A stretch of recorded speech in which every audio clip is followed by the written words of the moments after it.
My wife cheated on me with Kevin for 6 months, but I tolerated the affair for a whole year in silence, documenting every time she chose her lover over our 2 kids, and when I filed for divorce, I won primary custody. She lost the house, and Kevin left her for someone else.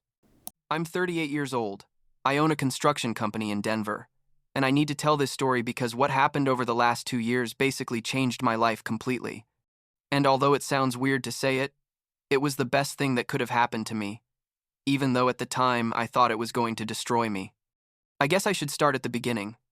When I met Lauren about 14 years ago at a coffee shop near the university, one of those encounters that seem straight out of a cheesy romantic movie, but in the moment you think it's destiny or something like that. She was studying interior design, and I had just started my construction business with a partner. We were basically working day and night, but that afternoon I decided to take a break. I walked into that cafe, and there she was, with her laptop full of stickers and that smile that made me forget even what my name was. The thing is, we fell in love fast, like really fast. And looking back, I should have thought it through better. But I was 24, and I was convinced I had found the perfect person for me. We got married a year later in a small ceremony, nothing fancy. And here comes the part where I made my first big mistake. We didn't do a prenup. Because I thought that was something distrustful people or paranoid rich people did. And I wasn't either of those things. I was just a guy in love who completely trusted the person he was going to marry. My business was starting to take off at that time. We had some good contracts and things were looking good, but nothing major yet. So honestly, it didn't even cross my mind to protect my assets or think about catastrophic scenarios. The first few years were good, really. Or at least that's what I thought. Lauren left her job when Emma, our first daughter, was born 11 years ago now, and 2 years later Mason, our son, arrived. She wanted to be a full-time mom, and I was okay with it, like my business was already generating enough money for us to live comfortably on one income. We had a nice house in a good neighborhood, 2 cars, annual vacations, typical suburban life, but to me it seemed perfect. Lauren took care of the kids and the house. I worked like 12 hours a day building the business. And on weekends we tried to do family stuff. Go to the park, watch movies, that kind of thing. It wasn't perfect, but I felt like we were good. That we were a team. You know what I mean? About 3 years ago, Lauren started with her girls' nights out. That's what she called them. Once a month at first, then every 2 weeks, and then basically every Friday. She said she needed time for herself, that being a full-time mom was exhausting, and that she deserved to go out and relax with her friends, and I totally understood. Like I was never one of those controlling husbands who question every outing, so I told her to have fun and I stayed home with Emma and Mason watching Disney movies or playing video games. But I started noticing weird things. Small details that at first I ignored because I didn't want to be that paranoid, jealous guy. She dressed up too much to go out with her friends, like full makeup, new dresses I hadn't seen before, expensive perfume. She came home late, sometimes at 2 or 3 in the morning, and when I asked her how the night was, she gave me vague answers. Oh, the usual. We went to a bar, talked about stuff. What really put me on alert was her phone. Lauren had always been relaxed with her cell phone.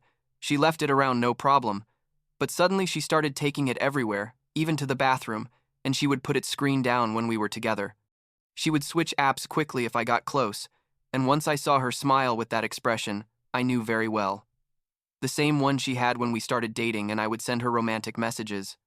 But now that smile was for messages from someone else. I don't know. I guess at that moment part of me, I already knew what was happening but didn't want to accept it. I had 2 young kids, a marriage of over 10 years, a life built, and the idea that all of that could be crumbling was too terrifying to face. The discovery happened 2 years ago, on a Friday night. Lauren had gone out to another one of her girls' nights and forgot her iPad in the living room. The thing is, her iPad was synced with her iPhone, so all her messages appeared there too. I was watching TV after putting the kids to bed when I heard the iPad ring with notifications, one after another, and at first I was going to ignore it, but the notifications wouldn't stop. Like there were 20 messages in a row. I walked over and saw it was someone named Kevin, and the messages were, well, they weren't exactly the kind of messages you send to someone else's wife. Things like, I miss you, can't wait to see you, That photo you sent me has me crazy. You know, the kind of things that make you feel like someone stuck a knife in your chest and is twisting it. I opened the full chat, and what I found was worse than I imagined. They had been seeing each other for about 6 months, since January of that year, and it wasn't just flirty messages. There were photos, there were detailed plans of their encounters, there were conversations about how what they felt was real and deep, and basically there was evidence that the girls' nights were actually nights with Kevin. I read everything, every message, every photo, every conversation, and with each thing I read, I felt like my life was disintegrating before my eyes. The worst part wasn't just the infidelity, which was already devastating, but realizing that for months my wife had been living a double life, kissing me goodbye before going to sleep with another guy, coming home and getting into our bed after being with him, lying straight to my face every time I asked about her outings. When Lauren got home that night, around 2 in the morning, I was sitting in the living room with her iPad in my hand. She walked in all smiles, smelling of alcohol and men's cologne, and when she saw me there, her face changed completely. I didn't say anything at first. I just showed her the iPad with the messages open, and I watched her go through all the stages: denial, panic, and finally resignation. She sat on the couch, far from me, and the first thing she said wasn't "I'm sorry" or "I made a mistake," but "How dare you go through my private things?" And I honestly was speechless, because was that really her approach? I told her to forget about privacy, to explain to me what the hell was going on, who Kevin was, and how long she had been cheating on me. What happened next was one of the most surreal conversations of my life. Lauren told me that Kevin was a guy she met at a networking event. Apparently, she had resumed some activities related to interior design, that he was 36 years old, worked in finance. Nothing very impressive, according to her, but there was chemistry between them. She said that at first they had just been friends, but things evolved, that she felt lonely in our marriage, that I was always working, and that she needed attention and romance. I asked her directly if she loved him, and she said she didn't know, that it was different from what she felt for me, that Kevin made her feel alive and desired in a way I no longer managed to. Each word was like another blow, but I stayed quiet listening to her because I needed to know how far this went. Then came the part I still can't believe happened. Lauren looked at me and said, "I've been thinking about this, and I think we should have an open marriage." Just like that, as if she were proposing we change the color of the living room or adopt a dog.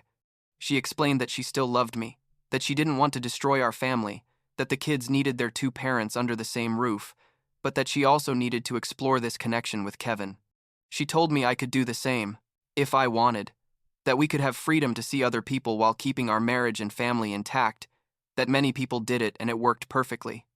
I looked at her like she had gone crazy and told her that wasn't what I wanted, that I had been faithful during our entire marriage and expected the same from her, but Lauren insisted.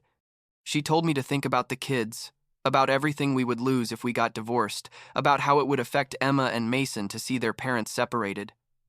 That night, I didn't sleep at all. I stayed in the guest room thinking about all my options, and the more I thought, the clearer I saw that Lauren wasn't going to give up Kevin voluntarily, and that if I asked for divorce immediately without preparing myself, I was probably going to lose a lot. Colorado has no-fault divorce laws, which means infidelity doesn't matter much legally, and since Lauren had been a homemaker for years, she would be entitled to significant spousal support and probably half of everything we had built, including my business. Plus, there was the issue of the kids. Shared custody was most common, and I didn't want to lose time with Emma and Mason.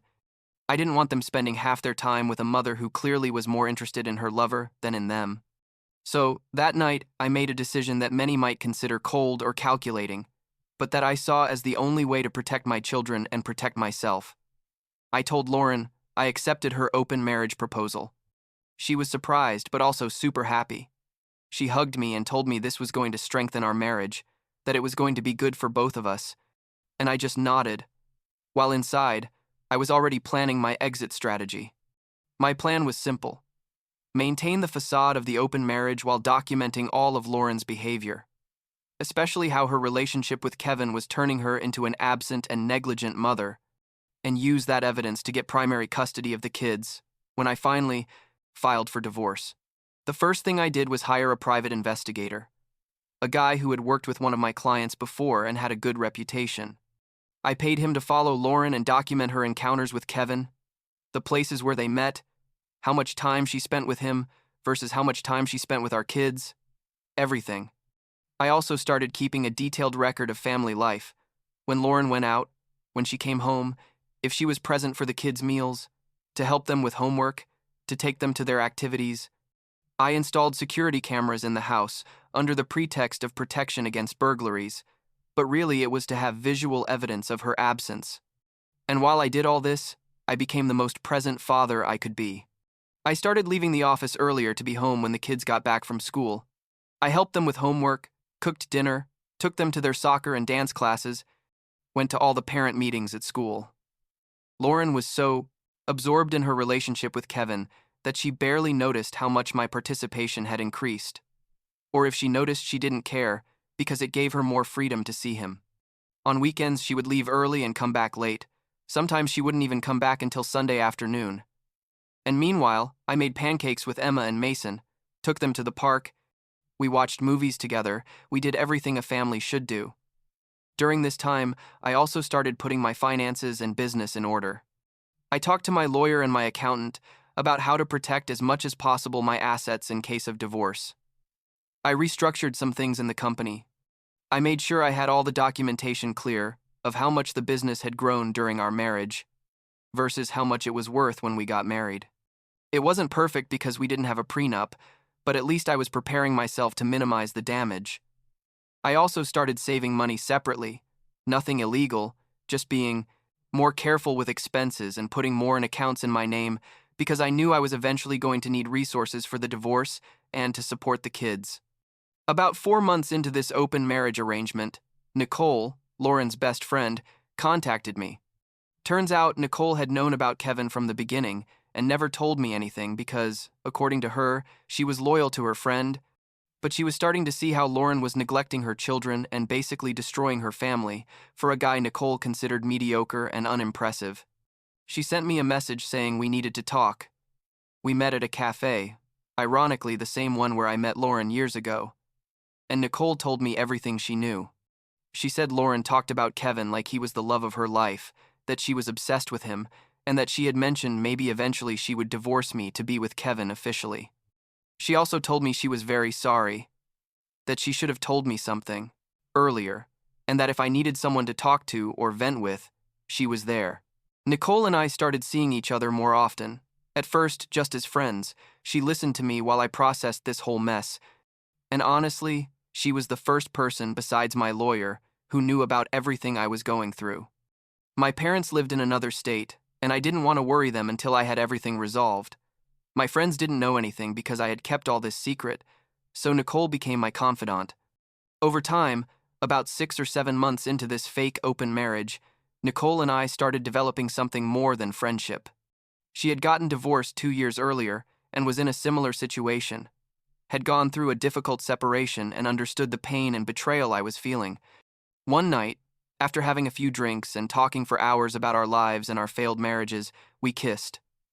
And it was weird because I didn't feel guilty. Like technically I was in an open marriage, even if it was just a facade.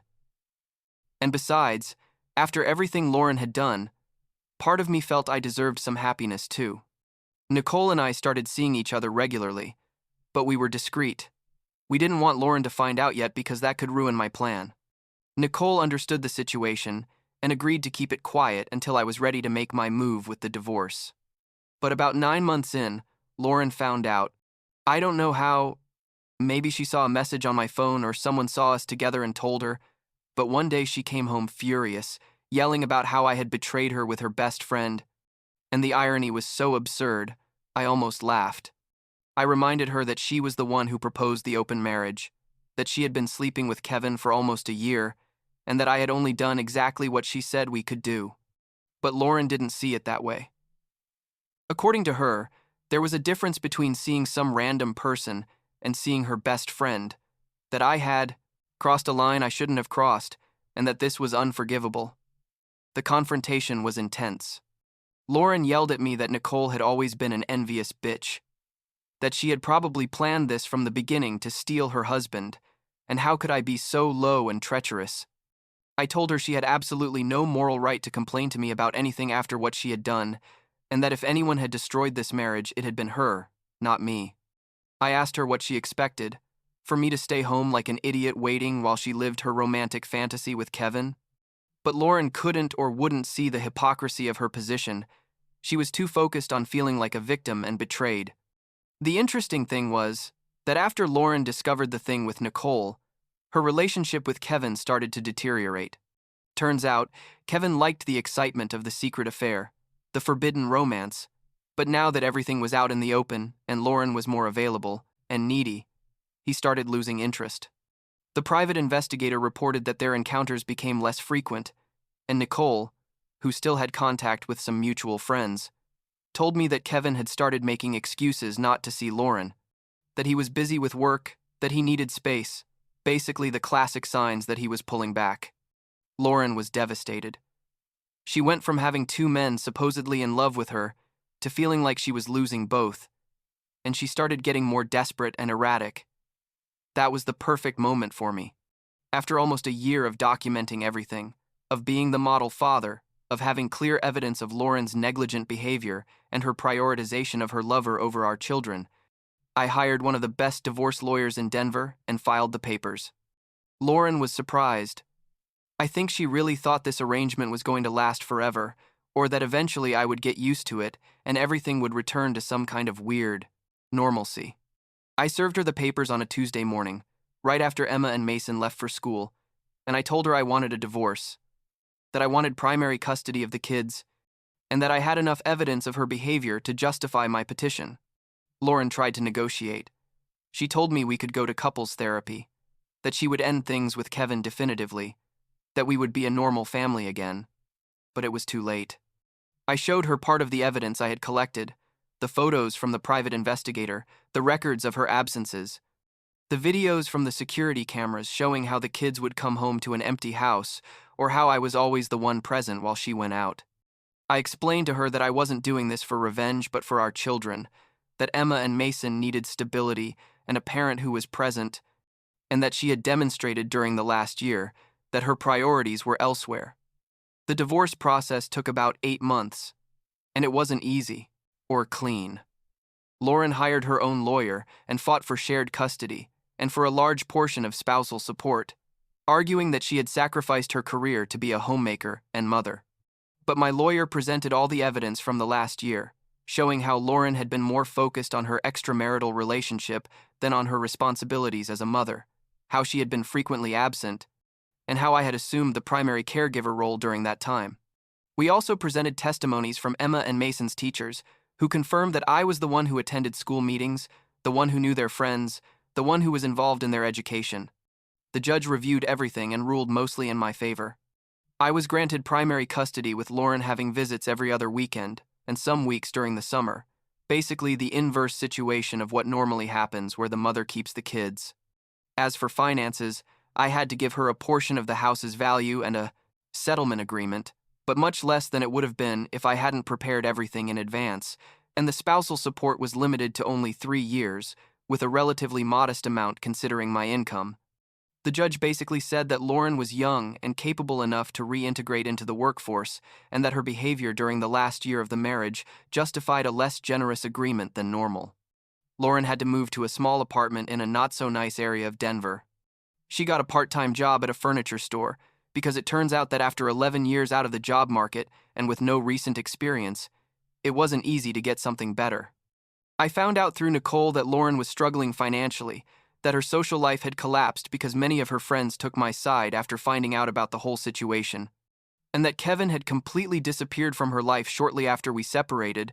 Apparently he met someone else and now was in a serious relationship with another person. Part of me felt sorry for Lauren when I found out about all this, because in the end, she had bet everything on Kevin and had lost not only Kevin, but also her children, her marriage, her lifestyle, basically everything. But another part of me thought it was exactly what she deserved after the decisions she had made. Emma and Mason adjusted surprisingly well to the new situation. Emma, who's 11 now, is old enough to understand that her parents were no longer happy together, although obviously we didn't tell her all the sordid details. Mason is 9, and it was a bit harder for him at first. He had nightmares and was clingier than normal, but over time, he also adapted. What helped was that their daily life didn't change dramatically. They still lived in the same house, went to the same school, had the same routine, and I made sure to keep everything as stable as possible. The weekends they go with Lauren are a bit strange. They tell me their mom seems sad and that her apartment is small and there's not much to do there. But they also say their mom is trying, that she cooks for them and sometimes they go to the movies or the park. Nicole and I are still together, and although I know some might judge that we started our relationship the way we did, honestly, she was a lifesaver during the darkest period of my life. She understood what I was going through because she herself had been there, and she never pressured me or made me feel guilty about anything. About 6 months ago, I officially introduced Nicole to Emma and Mason, and although it was weird at first because obviously they knew she had been their mom's friend, now they get along well. Nicole doesn't try to be their mom or replace Lauren. She's just a positive presence in their lives, someone who cooks with them, who plays board games, who listens to them when they need to talk. My business is still doing well. In fact, it's grown quite a bit in the last 2 years. Despite all the personal chaos, or maybe because the personal chaos motivated me to focus more on work during the difficult moments.